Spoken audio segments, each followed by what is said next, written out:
శారా గురించి మనం చదువుతూ ఉన్నాం. హెబ్రీ పత్రిక 11వ అధ్యాయము 11వ వచనంలో ఆవిడ గురించి చెప్పిన మాట ఏంటంటే, విశ్వాసం బట్టి శారాయు వాగ్దానం చేసిన దేవుడు నమ్మదగిన వాడని ఎంచుకొనిను గనుక తన వయసు గతించిందైనను, అంటే వయసు గతించిందంటే వాస్తవానికి పిల్లలు కనలేని స్థితి అండి. శారా గర్భం ఉడిగిపోయిందనే మాట చదువుతామండి. దేహమేమో మృతతుల్యమైందండి, అంటే చావుకి దగ్గర పడిపోయిందండి. చనిపోయే పరిస్థితిలో ఉన్నటువంటి ఈ శారా దేవుడు సంతానం ఇస్తానని చెప్పినప్పుడు ఆ మృతతుల్యమైన దేహంలో నుంచి కూడా సంతానం ఇవ్వగలడని శారా ఏం చేసిందంటే నమ్మిందండి. అది చిన్న విషయం, గొప్ప విషయం అది. అంటే నిరీక్షణకి ఆధారం లేదు వాస్తవానికి. ఎవరైనా చూసుంటే ఇంత వయసులో కూడా పిల్లలు పుడతారని నమ్మితే, అంటే చూస్తారు కాబట్టి నమ్ముతారండి. నమ్మిన దాన్ని బట్టి నిరీక్షణ ఉండిద్దండి. ఎవరిని చూశారు అప్పటి వరకు? అబ్రహాం ఎవరిని చూడలేదు, శారా ఎవరిని చూడలేదండి. దేవుడు అబ్రహాముకు వాగ్దానం చేశాడు. ఆ అబ్రహాము చేసిన వాగ్దానాన్ని ఈవిడ కూడా నమ్మి ఎదురు చూస్తూ ఉందండి. అప్పుడు అక్కడ చెప్పిన మాట ఏంటంటే, వయసు గతించిందైనను గర్భం ధరించుటకు శక్తి పొందెను, అంటే ధైర్యం తెచ్చుకొని ఉందండి. అప్పుడు ఆ ధైర్యాన్ని బట్టి దేవుడు ఆయన ఇవ్వాలనుకున్న సమయంలో ఏం చేశాడండి? ఇస్సాకుని సంతానంగా ఇచ్చాడండి. అప్పుడు ఆ వచనం రాసుకోండి. అంటే మనం నోట్స్ రాయట్లేదు బోర్డు మీద, నేను చెప్తూ ఉంటాను. శారా మొదటి పేరు శారాయిగా పిలువబడింది. శారా చరిత్ర 11వ అధ్యాయం 29 నుంచి 23వ అధ్యాయం 19 వరకు మనం చూస్తాం. ఆవిడ గురించి బైబిల్లో చెప్పబడినటువంటి కొన్ని మాటలు జ్ఞాపకం చేసుకుంటే, హెబ్రీ పత్రిక 11వ అధ్యాయం 11వ వచనంలో అబ్రహాముకి ఏ నమ్మిక అయితే ఉందో శారాలో కూడా అదే నమ్మిక ఉన్నట్టుగా మనం చూస్తామండి. అబ్రహాము దేవుడు పిలుపుకు లోబడి వచ్చాడు. నీ దేశాన్ని విడిచిపెట్టు, నీ బంధువులను వదిలిపెట్టు, నీ ఇంటి వారిని వదిలిపెట్టు, నేను నీ చూపించబో దేశానికి రా అన్నప్పుడు అబ్రహాముతో కూడా ఎవరు వచ్చారండి? శారా వచ్చిందా లేదా? ఇప్పుడు శారా సహకరిస్తే అబ్రహాం ధైర్యంగా వస్తాడా? సహకరించకపోతే వచ్చి ఉంటాడా? శారా సహకరించింది కాబట్టే ఆయన ధైర్యంగా వచ్చాడండి. ఎక్కడికి వెళ్ళాలో తెలియదు. మరి ఆవిడ నిష్ఠూరంగా మాట్లాడిందా? సొంత ఊరిని వదిలిపెట్టి, సొంత ఇంటిని వదిలిపెట్టి, ఆసుపాసును వదిలిపెట్టి ఎక్కడ తీసుకెళ్తున్నావు? నీకన్నా పిచ్చి పట్టిందా? వెర్రోల్లాగా ఇలా తీసుకెళ్తున్నావు ఏంటి నన్ను? నాకు భద్రత ఏంటి? మనం ఎక్కడ ఉండాలి? అక్కడ నాకు రక్షణ ఏంటి? ఇవన్నీ ఆవిడ ఆలోచించిందండి. ఇవన్నీ ఆలోచిస్తే ఆవిడ వచ్చేది కాదేమో. కాబట్టి అబ్రహాం యొక్క విశ్వాసం చేత ప్రభావితం చేయబడినటువంటి ఒక స్త్రీ జీవిత భాగస్వామి ఆ విశ్వాసాన్ని భవిష్యత్ తరాల వారికి ఒక మాదిరి చూపిస్తుందండి. ఏమంటుందంటే, పేతురు రాసిన పత్రిక, ఇది కూడా రాసుకోండి, 2వ అధ్యాయము మొదటి పత్రిక 7వ వచనం చదువుతున్నప్పుడు 6వ వచనం ఒకసారి చదువుదాం. 6వ వచనంలో, అంటే ఇక్కడ సందర్భం సంఘంలో స్త్రీలు ఎలాంటి అలంకరణ కలిగిన వారు ఉండాలో, క్రైస్తవ స్త్రీలు ఎలాంటి అలంకరణ కలిగిన వారు ఉండాలో చెప్పే సందర్భంలో 5వ వచనంలో ఒక మాట అంటాడండి. అంటే దైవభక్తి కలిగిన వారుగా ఉండాలని చెప్తూ, అటువలే 3వ అధ్యాయం, క్షమించాలి నేను 2వ అధ్యాయం అన్నానా, 3వ అధ్యాయము 5, 6 వచనాలు చదువుకుందాం. అంటే ఇక్కడ శారాను గురించి ప్రస్తావన మనం చదువుతున్నాం కాబట్టి, ఒక విశ్వాసి అయినటువంటి భాగస్వామి తన భర్త యొక్క విశ్వాసానికి ఎలాగ సహకరించిందో శారా జీవితం నుంచి కొన్ని ముఖ్య ఘట్టాలు మనం చూస్తున్నప్పుడు ఆవిడ అన్న మాటలు ఏంటంటే, ఆవిడ గురించి పరిశుద్ధాత్మ చెప్పిన మాటలు ఒకసారి చదువుదాం. అటువలే పూర్వము దేవుణ్ణి ఆశ్రయించిన పరిశుద్ధ స్త్రీలను తమ స్వపురుషులకు లోబడి ఉండు చేత తమను తామే అలంకరించుకొనిరి. అంటే దైవభక్తి కలిగినటువంటి స్త్రీ తాను ఎలా అలంకరించుకునిద్దంటే, సాధుత్వం, మృదుత్వం, అక్షయ గుణం చేత అలంకరించుకుంటుంది. అప్పుడు సాధుత్వం కలిగినటువంటి ఏ స్త్రీ అయినా, మృదుత్వం కలిగినటువంటి ఏ స్త్రీ అయినా, అక్షయ అలంకార కలిగినటువంటి స్త్రీ తన భర్తకి లోబడిద్దా? భర్తకి ఎదురు తిరిగిద్దా? లోబడిద్దండి. ఇక్కడ పూర్వనందున్నటువంటి పరిశుద్ధ స్త్రీల గురించి మాట్లాడుతూ ఏమంటున్నాడంటే, తమ స్వపురుషులకి ఏం చేశారండి? దేవుణ్ణి ఆశ్రయించిన పరిశుద్ధ స్త్రీలు అన్నాడండి. దేవుణ్ణి ఆశ్రయించినంటే దేవుని యందు విశ్వాసం ఉంచినటువంటి స్త్రీల యొక్క జీవితాలు ఎలా ఉంటాయి అంటే, తమ యజమానుడికి, తమ భర్తకి లోబడే మనస్తత్వం కలిగిన వారు ఉంటారు. లోబట్టమే స్త్రీకి అలంకారం అన్నాడండి బైబిల్లో. తిరబట్టం అలంకారమా, లోబట్టం అలంకారమా? నిండైనటువంటి విలువ కలిగిన వస్త్రాలు వేసుకొని భర్తని డామినేట్ చేసే విధంగా, భర్త మీద వ్యతిరేకంగా మాట్లాడే విధంగా ఉంటే అది అలంకారం కాదండి. అది దైవభక్తి కలిగినటువంటి స్త్రీ పని కాదండి. దైవభక్తి కలిగిన స్త్రీ ఏం చేస్తా అంటే భర్తకు లోబడి ఉండిద్ది. ఆ విషయం చెప్తూ ఇప్పుడు సారాను గురించి ప్రస్తావించాడు. ఏమన్నాడంటే ఆ ప్రకారము, ఏ ప్రకారము, ఇక పూర్వం నందున్నటువంటి దేవుణ్ణి ఆశ్రయించినటువంటి పరిశుద్ధ స్త్రీలు తమ భర్తలకు లోబడ్డారు. లోబడి తమను తాము అలంకరించుకున్నారు. ఆ ప్రకారమే అలాగనే శారా అబ్రహామును యజమానుడని పిలుచు. శారా తన భర్తని సంబోధించే విషయంలో ఏమని గౌరవించేదాన్ని? నా యజమానుడా అని సంబోధించేదాన్ని.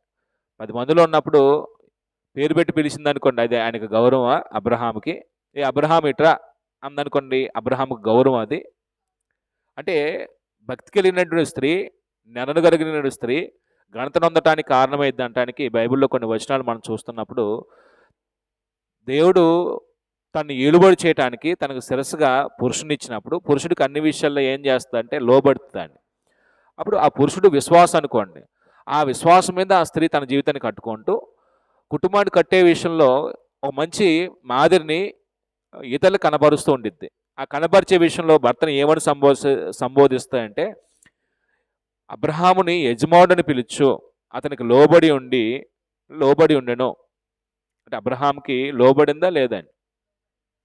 అదండి అబ్రహాముకి శారాకి ఉన్న దాంపత్యంలో, వారి యొక్క వైవాహిక జీవితంలో అబ్రహాము తన భార్యను ప్రేమించే మనసు కలిగిన వాడుగా, తన భార్యని విశ్వాసాన్ని బట్టి ప్రభావితం చేసి అదే విశ్వాసం నడిపించేవాడిగా అబ్రహాము యొక్క వ్యక్తిత్వం కనబడితే, అబ్రహాం యొక్క విశ్వాసాన్ని కొనసాగించడానికి అబ్రహాంకి అన్ని విషయాలు ఏం చేయబడిందంటే ఆ స్త్రీ, ఆ తల్లి లోబడిందండి.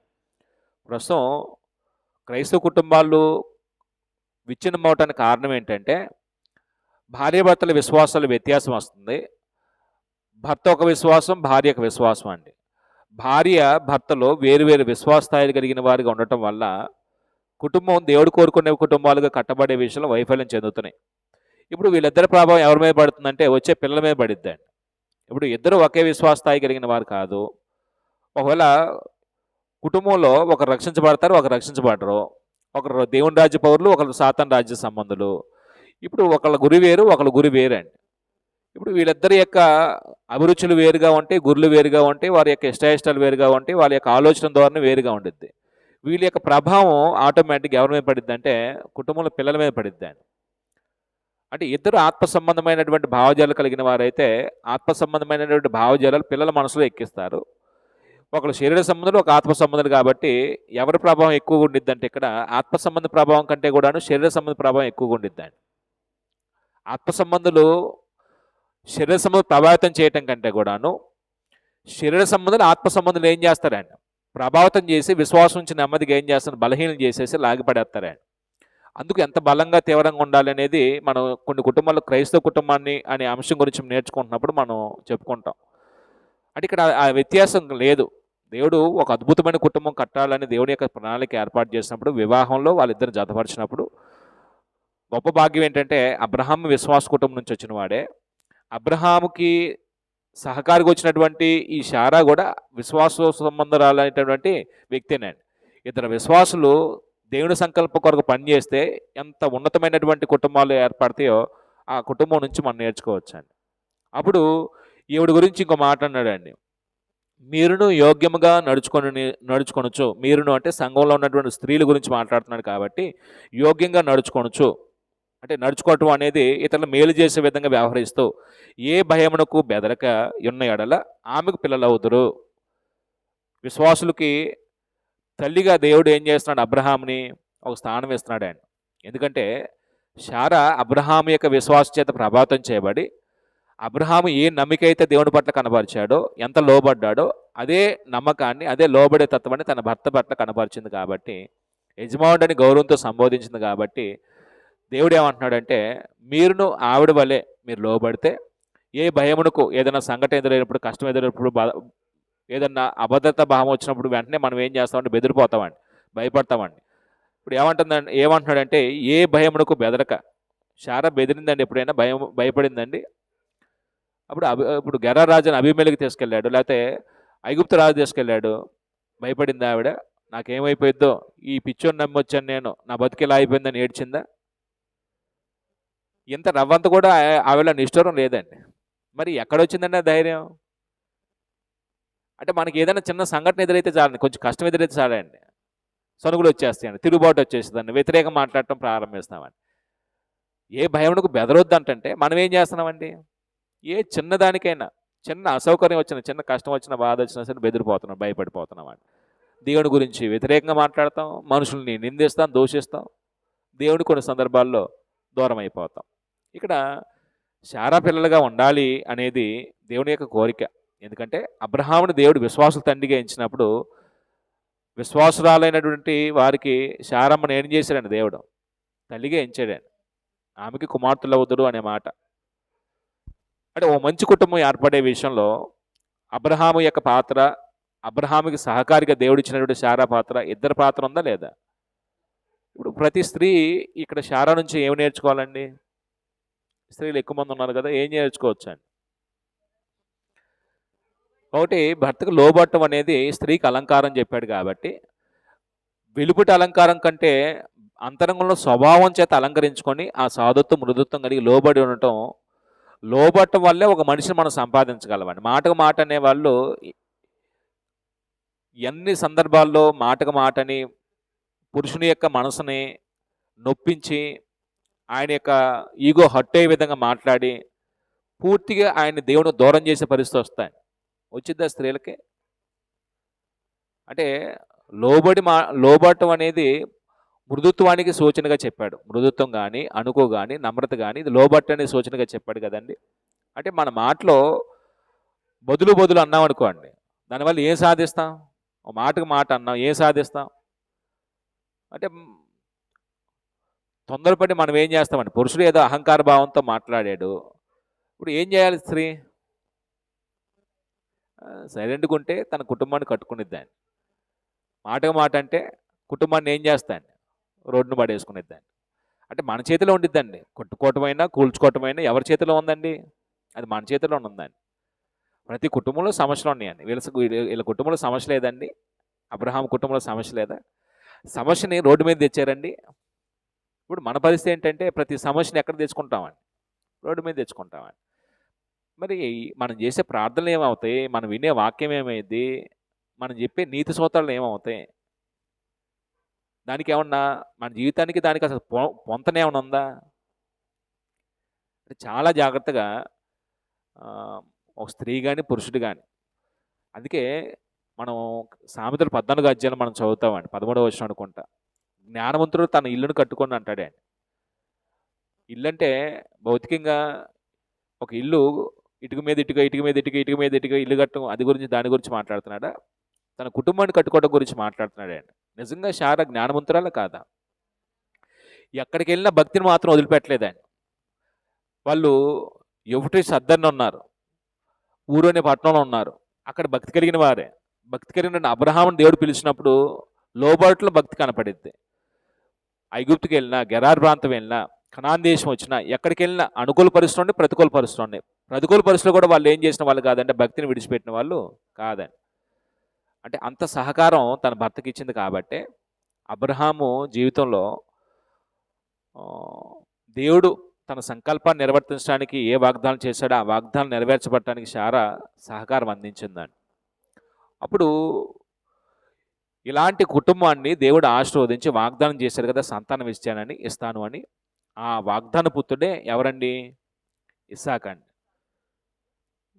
ఇంకొక చిన్న మాట, ఇప్పుడున్న ప్రస్తుతం ఉన్నటువంటి జనరేషన్ ఎలా ఉందంటే, భర్తని పేరు పెట్టి భర్తని ఏరే ఒరే అనే పరిస్థితికి వచ్చేసిందండి సమాజం. అది క్రైస్తవ కుటుంబాల్లో కూడా నెమ్మదిగా ప్రవేశిస్తే అది ధర్మం కాదేమో అనిపించిద్దండి. అది ధర్మం కాదేమో అనిపించింది. పురుషుని గౌరవించడం, ఎవరిని గౌరవించడం అండి? యేసుని గౌరవించడం, దేవుని గౌరవించడం అండి. మనం ఇంటి యజమాని గౌరవించలేనప్పుడు దేవుని పట్ల మనం గౌరవ భావాన్ని కలిగి ఉన్నవారం కాదండి. ఎప్పుడు భర్తని చులకనగా మాట్లాడకూడదండి. అంటే తిరస్కార బుద్ధితో మాట్లాడకూడదండి. కొన్ని సందర్భాల్లో భర్త కష్టపడి సంపాదించి ఒకవేళ నువ్వు అనుకున్నంత ఆదాయం తీసుకురాకపోతే ఆ భార్య నిష్ఠూరంగా మాట్లాడిద్దండి. అప్పుడు నిష్ఠూరం మాట్లాడటం వల్ల భర్తని గౌరవిస్తున్నామా? లేకపోతే తక్కువ స్థాయి వరకు మాట్లాడుతున్నామా? తక్కువ స్థాయి కలిగిన వాడిని మాట్లాడుతున్నామండి. ఆ తక్కువ స్థాయి కలిగిన మాటలో ఆయన వ్యక్తిత్వాన్ని పాడు చేస్తాయండి. అంటే జ్ఞానవంతురాలు ఏం చేస్తా అంటే అతను ఎలాంటి వాడైనా సరే కుటుంబాన్ని కట్టుకోగలిగే విషయంలో తన పాత్ర భర్త పట్ల ఎలా ఉండాలో, పిల్లల పట్ల ఎలా ఉండాలో, భర్తను కూడా ఎలాగ దేవుని మార్గంలో నడిపించాలో, మార్గం తప్పే పిల్లల్ని ఎలాగ దేవుని మార్గంలో నడిపించాలో వివేకంతో ఆలోచన చేస్తాను.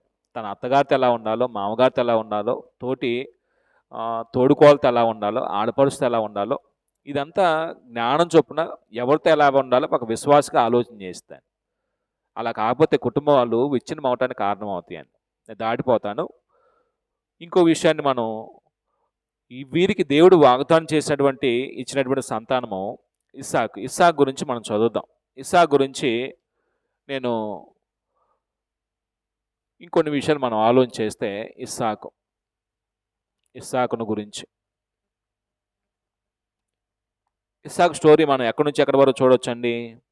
ఆదికాండము 21వ అధ్యాయము 1వ వచనం నుంచి 35వ అధ్యాయము 29 వరకు మనం చూడవచ్చు. ఆదికాండము 21వ అధ్యాయము 1వ వచనం ఒకసారి నేను చదువుతాను.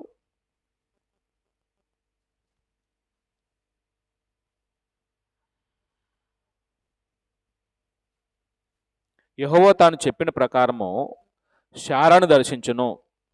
యెహోవా తాను ఇచ్చిన మాట చొప్పున శారాను గురించి చేసెను. ఏం చెప్పాడు దేవుడు శారాకి? ఆయన ఇచ్చిన మాట చొప్పున చేసిన అంటున్నాడంటే ఏం చేసి ఉంటాడండి? సంతానం ఇస్తానని చెప్పాడు, సంతానం ఇచ్చాడండి. 2వ వచనంలో ఆయన జన్మ గురించి మాట్లాడాడు. ఏమన్నాడంటే, ఎట్లనగా దేవుడు అబ్రహాముతో చెప్పిన నిర్ణయ కాలంలో శారా గర్భవతి అయి అతని ముసలితనమందు అతనికి కుమారుని కనెను. అప్పుడు అబ్రహాము తనకు పుట్టినవాడును తనకు శారా కనినవాడినైనా తన కుమారునికి ఇస్సాకు అని పేరు పెట్టెను. అంటే మనం ఇస్సాకు స్టోరీ ఆదికాండము 21వ అధ్యాయం 1 నుంచి 35వ అధ్యాయము 29వ వచనం ఆయన మరణం గురించి చూస్తాం. చూడండి ఒకసారి. 35వ అధ్యాయము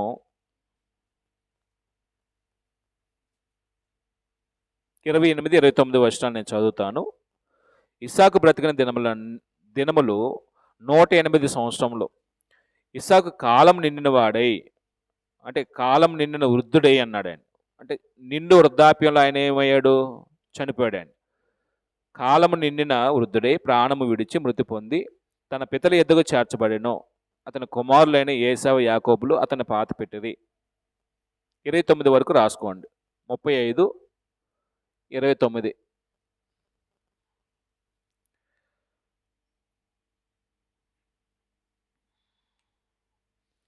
అప్పుడు ఇస్సాకు గురించి ప్రాథమిక సమాచారం ఒకటి. ఇస్సాకు అనే మాటకు అర్థం ఏంటంటే అతడు నవ్వును లేకపోతే నవ్వు కలుగు చేయవాడు అన్నాడండి. ఇస్సాకు అనే మాటకి అర్థం అతడు నవ్వును లేకపోతే నవ్వు కలుగు చేయవాడు. 6వ వచనంలో ఉందో చూడండి. అప్పుడు శారా దేవుడు నాకు నవ్వు కలుగు చేసెను, వినువారెల్లా నా విషయమై నవ్వుదురనెను. అంటే ఇప్పుడు ఆ వయసులో పిల్లలు పుట్టినప్పుడు వినేవారికి ఏమనిపించిద్దండి? 90 సంవత్సరాల వయసు అంటే మృతతుల్యమైంది అటువంటి స్త్రీ. చచ్చిపోయే పరిస్థితిలో ఆవిడ బిడ్డ పుట్టడం అనేది చూసిన వాళ్ళందరికీ, వినిన వారందరికీ ఆశ్చర్యంతో కూడినటువంటి నవ్వు వచ్చిద్దండి వెంటనే. అవ్వ, ఈ వయసులో పిల్లలా అని. అంటే అది పరిస్థితి ఇక్కడ. అంటే ఇస్సాకు అనే మాటకి నవ్వు లేకపోతే అతడు నవ్వు కలుగు చేయవాడు.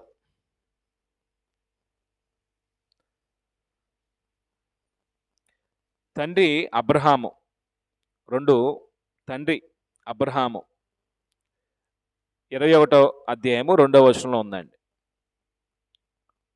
ఎట్లనగా దేవుడు అబ్రహాముతో చెప్పిన నిర్ణయ కాలం ఉంది అన్నాడు కదా, అతని కుమారుని కని అన్నాడు కదా. తండ్రి పేరేంటి? ఇస్సాకు తండ్రి అబ్రహాము. తల్లి శారా. 3 తల్లి శారా.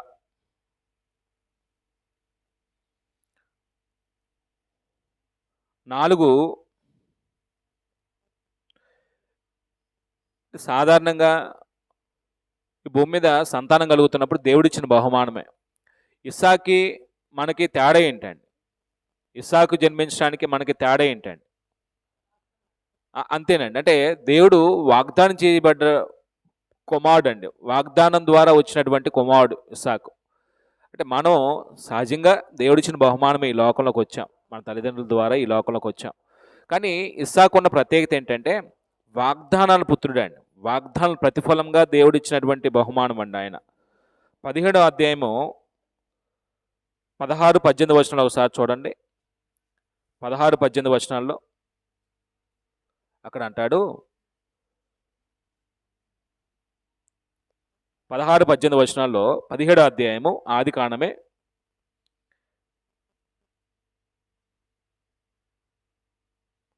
నేను ఆమెను ఆశీర్వదించి ఆమె వల్ల నీకు కలుగు అంటే ఆమె వల్ల నీకు కుమారుని కలుగును అంటే కలుగు చేసేదను, నేను ఆమెను ఆశీర్వదించదును.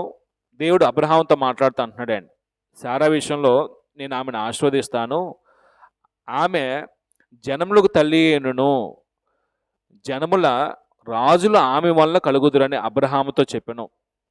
అప్పుడు అబ్రహాము సాగిలపడి నవ్వి, 100 ఏళ్ల గలవానికి సంతానము కలుగునా, 90 ఏండ్ల అంటే 90 ఏళ్ళ శారా కనున అని మనసులో అనుకొనెను. అప్పుడు 18వ వచనంలో అబ్రహాము, ఇష్మాయేలు నీ సన్నిధిని బ్రతుకును అనుగ్రహించుము అని దేవునితో చెప్పగా దేవుడు అంటున్నాడు 19వ వచనంలో, నీ భార్య అయిన శారా నిత్యముగా నీ కుమారుని కనును, నీవు అతనికి ఇస్సాకును పేరు పెట్టుదువు. అంటే ఈ ఇస్సాకు అనే పేరు ముందే దేవుడు చెప్పాడండి పుట్టక మునిపే. కొంతమందిని గురించి సంతానం ఇస్తానని చెప్తాడు, ఆ పుట్టే బిడ్డకి ఏం పేరు పెట్టాలో కూడా చెప్తాడండి. అలాగే ఎవరి గురించి చెప్పాడండి? ఎవరి గురించి చెప్పాడండి? యేసుప్రభుని గురించి చెప్పాడండి. ఇంకెవరి గురించి చెప్పాడండి? ఈ బాప్తిస్మ యోహాను గురించి చెప్పాడండి. అలాగనే ఇంకెవరి గురించి చెప్పాడండి? మగబిడ్డను దయచేస్తానని చెప్పాడు కదా, సమూయేలు. అంటే ఇట్లాగా కొంతమంది భక్తిగల కుటుంబంలో దేవుడు మొరుపెట్టినప్పుడు, దేవుడు బిడ్డలు ఇచ్చే సందర్భంలో ఏ పేరు పెట్టాలో కూడా దేవుడే చెప్పాడు. ఇట్లాగా కొన్ని వచనాలు చదువుతున్నప్పుడు ఇప్పుడు ఇక్కడ ప్రత్యేకత ఏంటంటే, దేవుడు నీ భార్య అయిన శారా నిత్యముగా నీకు కుమారుని కనును, నీవు అతనికి ఇస్సాకును పేరు పెట్టుదువు, అతని తరువాత అతని సంతానమునకును నిత్యము అంటే నిత్య నిబంధనగా నా నిబంధనను అతనితో స్థిరపరచదును.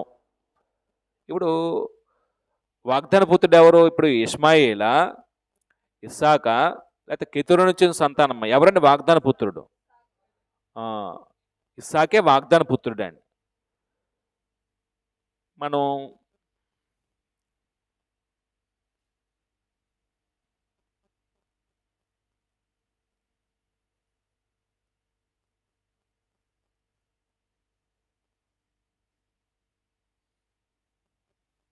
రైట్, ఈ వచనం కూడా రాసుకోండి. 17వ అధ్యాయము 16-18 లేదా 20 వచనాలు రాసుకోండి.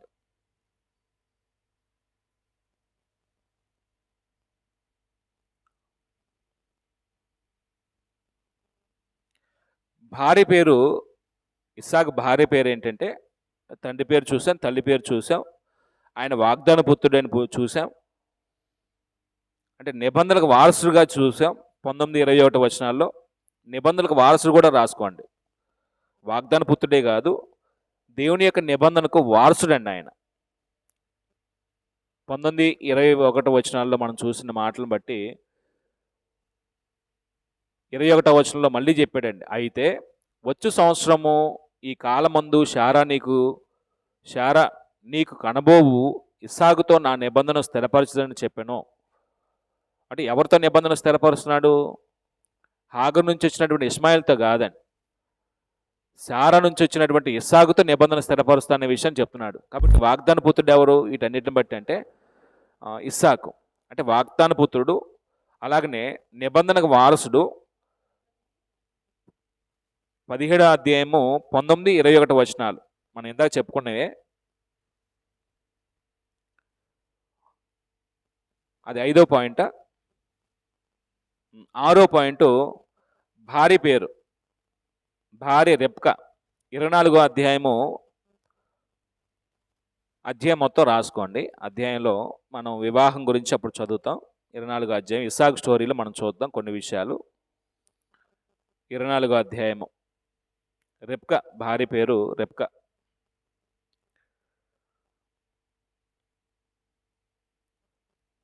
వివాహం వయసు ఎంత అండి? ఇస్సాకు యొక్క వివాహం చేసుకున్నప్పుడు వయసు ఎంత అండి? 40 సంవత్సరాలు అండి. అది కూడా రాసుకోండి. అంటే వివాహ కాలము 40 సంవత్సరాలు. 25వ అధ్యాయము 20వ వచనం. 25వ అధ్యాయము 20వ వచనంలో వివాహ కాలము 40 సంవత్సరాలు. అప్పుడు 40 సంవత్సరాలు అంటే మైండ్ మెచ్యూరిటీ అయిద్దా, మెచ్యూరిటీ ఉండదా? అంటే 20 సంవత్సరాల్లోనే ఇప్పుడు మనుషులు సొంతగా నిర్ణయాలు తీసేసుకుంటున్నామండి. 20 సంవత్సరాలు కూడా రాకముందే కొంతమంది పిల్లలు ఏం చేస్తున్నారండి, సొంతగా నిర్ణయాలు తీసేసుకుంటున్నారండి. ఒక అబ్బాయిని అమ్మాయిని ఇష్టపడి, ఆ అమ్మాయి నాకు నచ్చింది, లేకపోతే ఆ అబ్బాయి నాకు నచ్చాడు, నాకు చేయి, పెళ్లి చేయి, లేకపోతే నేను చచ్చిపోతాను, లేకపోతే నేను వెళ్ళిపోతాను, ఇంట్లో ఉండను అని తల్లిదండ్రుల మీద గొడవ వేసుకునే పరిస్థితి ప్రస్తుతం వచ్చేసిందండి. ఇస్సాకు అంటే ఇండివిడ్యువాలిటీ కోరుకునేవాడా, తండ్రి మీద తల్లి మీద ఆధారపడే మనస్తత్వం కలిగిన వాడా? వాస్తవానికి తల్లిదండ్రుల మీద ఆధారపడేవాడే. అంటే ఇప్పుడు ప్రస్తుతం జనరేషన్ మారిపోయిందండి. తల్లిదండ్రులతో సంబంధం లేదండి. నచ్చిన బట్టలు కావాలి, నచ్చిన భోజనం తినాలి, నచ్చిన హెయిర్ స్టైల్ ఉండాలి, నచ్చిన గెడ్డం ఉండాలి, నచ్చిన చెప్పులు బూట్లు ఏ షూ వేసుకుంటాం కదండి, ప్రతిదీ కూడా మనకు నచ్చినట్టుగానే ఉండాలండి. ఆఖరికి చదువు విషయంలో కూడా తల్లిదండ్రుల ఆలోచనకి ఏమి ప్రయారిటీ ఉండదు, మనకు నచ్చిందే చదువుతాం. రేపు ఒకవేళ వివాహం చేసుకోవాలన్నా మనకు నచ్చినట్లుగానే చేసుకోవడానికి ప్రయత్నం చేస్తామండి. అంటే ఇప్పుడు ప్రస్తుతం అప్పుడున్నటువంటి పరిస్థితులు ఇప్పుడున్న పరిస్థితులు చాలా మార్పు వచ్చినాయండి. అంటే మనం మంచి సాంప్రదాయమా, అది చెడ్డ సాంప్రదాయమా? మనకు నచ్చినట్టుగా పిల్లల్ని గాలికి వదిలేయటం అది మంచి సాంప్రదాయమా?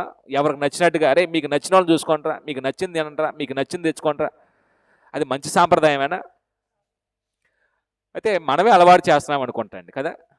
చిన్నప్పటి నుంచి మనం అలవాటు చేస్తున్నామండి. ఎలాగంటే ఇప్పుడు ఉదాహరణకి బట్టల షాప్కి పిల్లల్ని తీసుకెళ్తామండి. నీకేం నచ్చింది నాన్న చూసుకో, నీకేది నచ్చింది చూసుకో అంటామండి. ఆడికి ఏం తెలుసండి, ఆవిడకి ఏం తెలుసండి? అప్పటి నుంచే స్టార్ట్ చేస్తామండి. ఇప్పుడు ఏదన్నా వస్తువు తినేదో లేకపోతే ఏదన్నా కొట్టుకు తీసుకెళ్ళినప్పుడు కొనిపెట్టడానికి అది కావాలి నాన్న, ఇది కావాలా నాన్న, ఇది తింటావా, అది తింటావా అని అడుగుతామండి. అంటే ఇప్పుడు వాళ్ళకి నచ్చింది మనమే తీసుకోవాలని ఏం చేస్తున్నామండి, సైలెంట్గా ఇంజక్షన్ లాగా ఎక్కేస్తున్నామండి. అంటే ప్రతిదీ కూడాను ఇతరు వాళ్ళకి ఇష్టాయిష్టాలు ఉంటాయి, కానీ మనం చిన్నప్పటి నుంచి వాళ్ళ మనసులను ఏం చేస్తున్నామంటే నెమ్మదిగా పాయిజన్ చేసేస్తున్నామని అనిపిస్తుంది కొన్ని సందర్భాల్లో. అది మంచి సాంప్రదాయం కాదేమో, ఏమో మీరు ఆలోచించండి. అది నేను రైట్ చెప్తున్నానో రాంగ్ చెప్తున్నానో ఒకసారి మీరు ఆలోచించండి. అంటే ఒకవేళ మనం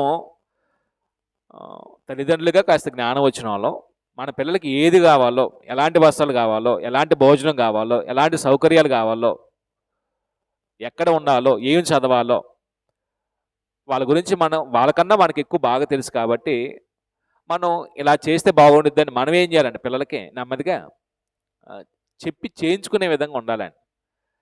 అంటే చిన్నప్పటి నుంచి నీకు నచ్చింది చేయరా, నీకు ఇష్టం ఉందా, నీకు ఇది ఇష్టమేనా అని ఏం చేస్తున్నామంటే వాళ్ళని ఇన్వాల్వ్ చేసి వాళ్ళకి నచ్చినట్టుగా మనం చేయటం వల్ల వయసు వచ్చే కొద్ది ఆటోమేటిక్గా వాళ్ళ ఇష్టాన్నే జరిగించడానికి ఆలోచన చేస్తాం తప్ప, మా పైన దేవుడు నాయకుల్ని ఏర్పాటు చేశాడు, తండ్రిని తల్లిని, వాళ్ళ మాటను గౌరవించాలి, వాళ్ళ మాటకు లోబడాలి, వాళ్ళు చెప్పింది చెయ్యాలి, నేను వాళ్ళ నిర్ణయానికి నేను కట్టుబడాలి అని ఆలోచించే అవకాశం ఇప్పుడు ఉన్న తరానికి